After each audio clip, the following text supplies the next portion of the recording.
from the sublime to, some might say, the controversial. I'm very happy to introduce Tom Goodwin, a renowned innovation expert and author. And he's going to be talking us through the 8 myths of modern marketing and how we can stop being stupid. Over to you, Tom. Thank you very much, and hello everybody, and hopefully you can hear me and you can see my slides. 15-minute, 8 myths to go through, and yes, indeed, I am Tom Goodwin. My role is to understand the change in the world that matters. What's changing? What can we do about it? This will be a very rapid fire presentation. So you will all get copies of the slides, which you can look at and dissect and relabel the axes in your own time. There will be a QR code like this at the end. Don't do it now because you probably won't listen to me, but get ready to do that. 2006, I'm like a bird. Yep, Nelly Furtado was in the charts, Pirates of the Caribbean. Everyone had a Motorola Razr. And broadly speaking, it was this point, I think, in time where perhaps advertising and marketing as a whole kind of lost its way. Now, don't get me wrong, I think the future will be amazing. I think we have the best tools we could ever have to do the best advertising we can ever do. But I do like to be a bit nostalgic. It's interesting to think of the era when David Beckham would be sending pictures of coffee to celebrate the capability of 3G. It was interesting thinking about the Fallon ad with the gorilla for Cadbury. It's fun thinking about Mac versus PC. This was kind of an era where we didn't really know what we were doing. We didn't have any data. We would rarely have any sort of texture behind what was working and what wasn't. And we tended to rely on gut feeling and how we could sort of navigate the world using instinct. And I kind of missed that because the internet, as it sort of proliferated through our lives, basically became an engine for self-doubt. There was this feeling that we weren't really keeping up to speed, that we weren't making the most of it. And we started sort of looking inwards and sort of backwards and creating this real self-doubt. And the internet sort of promised to be this sort of new religious icon almost. We started learning the sort of new religious texts of the internet, and we became somewhat indoctrinated. And it's been almost like a cult for the last few years, where people have been so enamored with technology, they've sort of lost sense of what really is going on and what really matters and what's really true. And therefore we have these myths. And I'm going to go through 8 of them. The first one is that things are changing faster than ever before. And this is a very data-supported argument because we see charts like this. And as you look to the right, the lines get steeper and they become more red. And red is obviously a color of great significance. So we can see how quickly the smartphone, how quickly the internet, how quickly the microwave has taken over, and how slow things like the telephone were. We can look at how long it took to get to 50 million users, and we can see that WeChat took 1 year. We can see that Pokemon Go got to 50 million users in 19 days. These are crazy times to be alive. We've got virtual reality headsets, we've got 3D printers, we've got drones, everything's changing, we've got blockchain, we've got robots, even though they look a bit like an iPad stand. Everything's going mad, and therefore we have to disrupt or we die. We have to have a blockchain strategy or we'll get fired. And TV or the radio or newspapers or whatever it is, everything from the past is dead. The thing is, it's not really in any way true. It's not really supported by anything. If you actually look at the change in the past, things like telephones or electricities or cars or even things like containerization of goods actually completely changed the world and radically quickly. And many of the things that we celebrate happening now, like the digital camera or the MP3 player or the tablet, they may have happened quickly. Pokemon Go happened very quickly, but it hasn't really changed the fundamentals of how we live. There have been many periods of time where the world has changed very, very, very quickly. This is not in any way an extraordinary time. We have this wonderful word chronocentrism, which is to assume that we live at a moment of great importance. And I'm just not really sure that's true. If you look at how we spend time every day doing different things, things don't really change that much. We still pet dogs, we still clean dishwashers, we still watch TV, we still play sports. If you look at the most downloaded apps every year, they tend to be quite similar. And while the Snapchat may fall slightly out of favor, you have an app like TikTok, which is not in significant ways that different.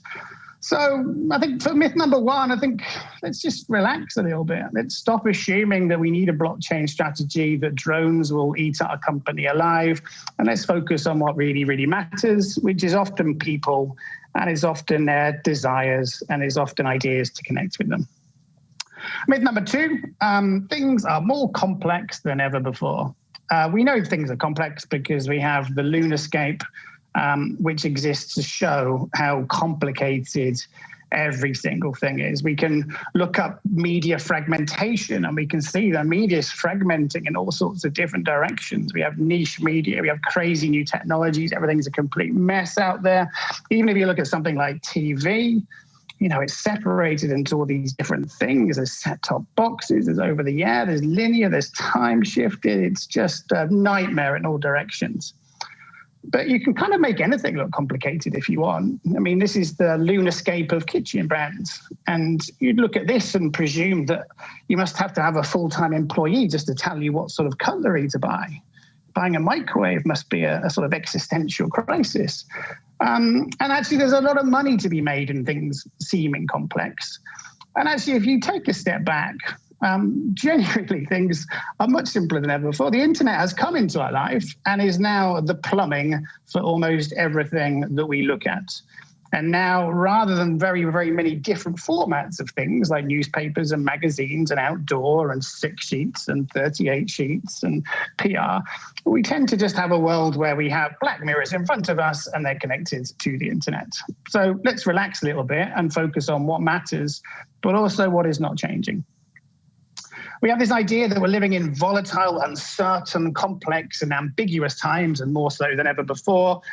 But if you kind of look at things, a lot of stuff's pretty predictable.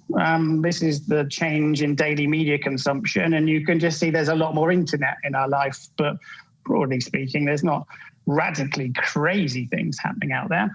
Obviously, this is 2020 and we have COVID-19 and no one expected a pandemic right now. And as a result, everything is completely all over the place. These are the number of Netflix subscribers. And you can now see that people are watching Netflix. I don't know where this has come from. There was no data to support the fact that people would be watching Netflix in large numbers this year. It's just extraordinary. It's just absolutely mind-blowing to think that people are now doing this despite there being about 15 years showing this about to happen. We can see the department stores are failing. We can see the e-commerce is rising. There's been 20 years of very, very predictable data to show us this. You can see what items people are buying online, and you can see that there are very steady gradients going up. We do not live in times which are particularly unpredictable. You can see the rise in telehealth, which has been predicted for a long time. The rise in flexible office growth, which has been predicted for a long time. The rise in people working from home, which has been predicted for a long time. So let's not kid ourselves. So maybe just relax a little bit and think about what you can reasonably predict, and think about the things that probably will happen, and also think about the things that probably won't happen. Like, it's not that likely that the internet vanishes from our life. It's not that likely we will stop the urge to show off to each other. It's not that likely we won't need shelter. Like, many, many human characteristics do not change. So this idea that somehow things are crazy, it just isn't really true. Myth number 4, people want conversation with brands. We know this is true because people say it all the time. People have stuff like this on vast screens at very expensive events that talk about turning customers into fanatics, products into obsessions, employees into ambassadors, brands into religions. And it feels so good. It makes us feel so important. We are now doing God's work. But if you were to really think about the brands that you really bloody love, like the things you'd go out of your way to do, the things that give you joy, you can get to about 4 or 5 quite quickly. One of mine's Aesop for some reason. And then you quite quickly stop because you realize there are things that are quite important to you, but you don't love. Like American Airlines is quite handy for me, but I don't want to send them a Christmas card. And we have to understand that the reality is that someone like Adam Ferrier is right. Most of the time, people really, really don't care about your brand. They don't care about your purpose. They don't care about your story. They don't care about why you made the company. But if you list the brands that you regularly buy, maybe it's Personal Automatic, or maybe it's a type of bread that you quite like. There are hundreds and hundreds of brands that you care enough about to get reassurance from. So I think we need to understand that being empathetic towards people is actually vital, and to think of brands as being unbelievably in the background for people's lives is not being pessimistic. It's just a vital design parameter to make our jobs much, much better. Because when we know our job is to be sort of in the background and reassuring, it makes it a lot easier to start crafting our strategies. So the answer to myth 4 is just to know your place. Just realize what you're invited to and what you're not. Myth number 5, brands are dying. I think brands have been dying since I entered the industry in about 2001, and everything is going to kill brands. If Amazon's not killing brands, then voice is killing brands. Scott Galloway, a man I respect and have good conversations with, he thinks brands are going to die because of voice. And there isn't really any evidence to suggest this is true. I grew up in a very safe Cotswold village, and there were 2 things I got told when I grew up. One is to not sit that close to the TV, and the second thing is to not get in the cars that strangers drive. It's a very big thing, strange danger and all that. And now I will happily get into a car with a complete stranger because I'm using Uber to get it. And Uber is a brand I trust. I might look for some shoes and I might type in Adidas sneakers, and then I'll get some suggested sneakers. This is Emoji, I believe they're called. And I have zero interest in these. I don't even care that much about Adidas, but the idea I'm going to buy some sneakers from a brand that no one's ever heard of is absolutely insane. And actually, if you look at the value of brands, by every single category almost, with a few exceptions, with dying categories, brands are worth more than they've ever earned before. And if you look at the top brands by the top 100, top 10, they're all growing in value. So this idea that brands are dying is nonsense. In fact, they become more important. The more choice that we have, the more confidence we need in the choices that we make. And this is where Scott is entirely right. So myth number 5, the way to resolve this is we don't really love brands. As I mentioned before in myth number 4, we don't care about them that much. We don't need their story. We don't need to have conversations with them, but they are more vital than ever before because they give us confidence. Myth number 6, we have shorter attention spans than ever. Most rainy weekends, people now consume hours upon hours upon hours of TV. There is no evidence from the way that people watch TV to suggest that we have shorter attention spans. Anyone who ever thinks that kids have a shorter attention span has clearly not seen them being surgically attached to their phone, watching TikTok or playing Fortnite or Minecraft.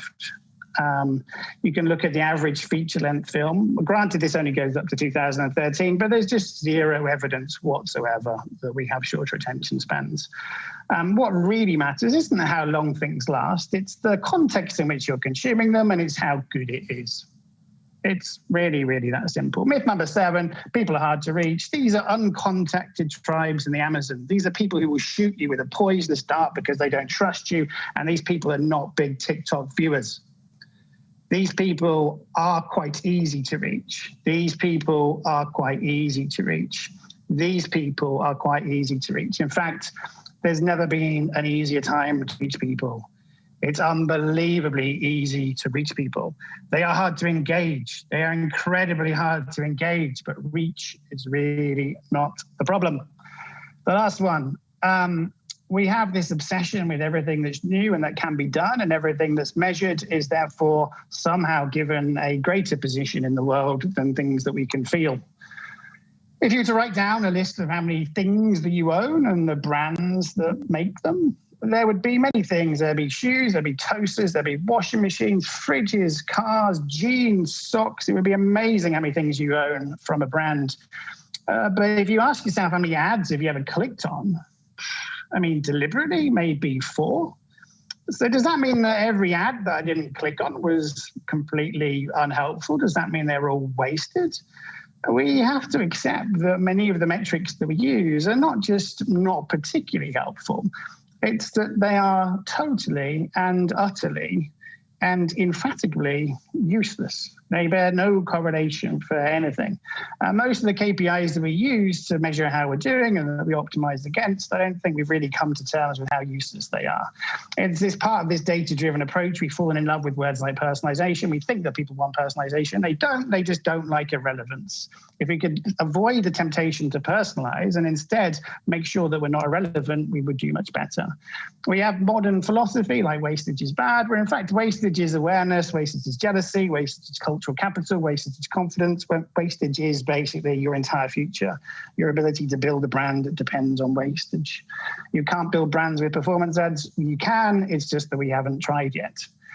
So my tips for the future: focus on what matters, do simple things well. I genuinely think this is the best time to work in marketing, and we need a bit of urgency. So that's why I called my company All We Have Is Now, because this is a wonderful time to reinvent what the future of marketing should be, based on knowledge of the past and augmented by wonderful new technology.